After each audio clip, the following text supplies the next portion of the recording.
मुंबईतील new India cooperative बँकेवरती RBI कडून निर्बंध। ठेवीदारांची बँकेच्या शाखेच्या बाहेर गर्दी।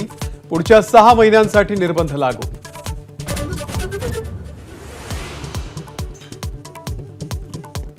शिवजयंती साजरी करण्यासंदर्भात केंद्राचं राज्य सरकारला पत्र। प्रत्येक जिल्ह्यात जय शिवाजी जय भारत ही पदयात्रा काढण्याचे आदेश।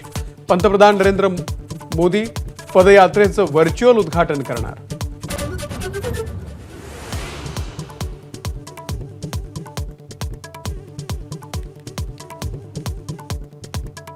सरकारी योजनांमुळे सरकारी तिजोरीमध्ये खडखडाट। चालू आर्थिक वर्षामध्ये मार्च अखेर महसुली आणि भांडवली खर्चात 30% कपात करण्याचा निर्णय।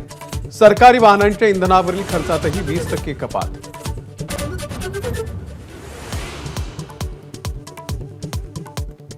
वादग्रस्त ठरलेल्या 1 रुपयात पीक विमा योजनेमध्ये बदल होण्याची शक्यता।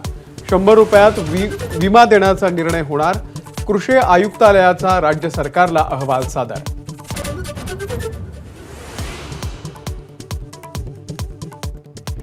बेस्टचे तिकीट दर दुप्पट करण्यासंदर्भात महाव्यवस्थापकांकडून चाचपणी। बेस्ट उपक्रम तोट्यात असल्यानं भाडेवाढीचा पर्याय।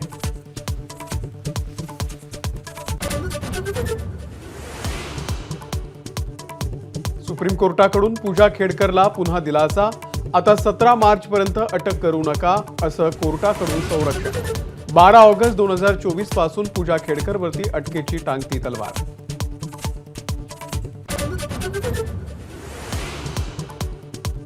रणवीर अलाहाबादियाची सुप्रीम कोर्टामध्ये धाव, पण तातडीनं सुनावणी करण्यास सुप्रीम कोर्टाचा नकार। देशभर दाखल होत असलेल्या एफआयआरला दिलंय रणवीरनं आव्हान। अजित पवारांकडून पुन्हा धनंजय मुंडेंची पाठराखण। धनंजय मुंडेंवरील आरोप सिद्ध होईपर्यंत कोणतीही कारवाई नाही। देवगिरीवरील बैठकीमध्ये ठाम भूमिका, सूत्रांची माहिती।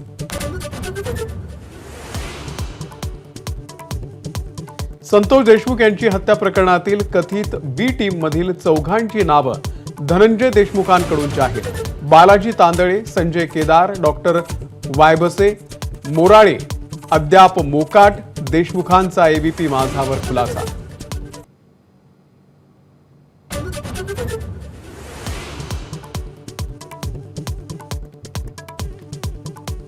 मुख्यमंत्री फडणवीस आणि उपमुख्यमंत्री शिंदे यांच्यामध्ये आता कुंभमेळ्यावरून शह। फडणवीसांनी घेतलेल्या बैठकीला शिंदेंनी मारली होती दांडी। आज नाशिकला जाऊन घेणार तयारीचा आढावा। पालकमंत्रीपदाचा वाद कायम असताना एकनाथ शिंदेंचा नाशिक दौरा। मुख्यमंत्र्यांच्या पाठोपाठ उपमुख्यमंत्री शिंदेही घेणार कुंभमेळा आढावा। संध्याकाळी 6 वाजता जाहीर सभा।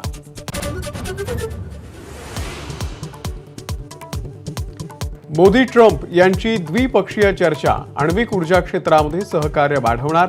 तहव्वूर राणाला लवकरच अमेरिका भारताकडे सोपवणार। F-35 लढाऊ विमान भारताला सोपवण्यास अमेरिका राजी।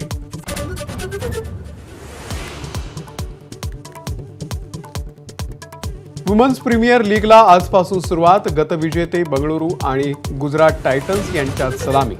स्मृती मंडाना, त्यासोबतच एलिस पेरी, गार्डनर आणि बेन मुनी यांच्या खेळाकडे सगळ्यांच्या नजरा। एबीपी माझा, उघडा डोळे बघा नीट।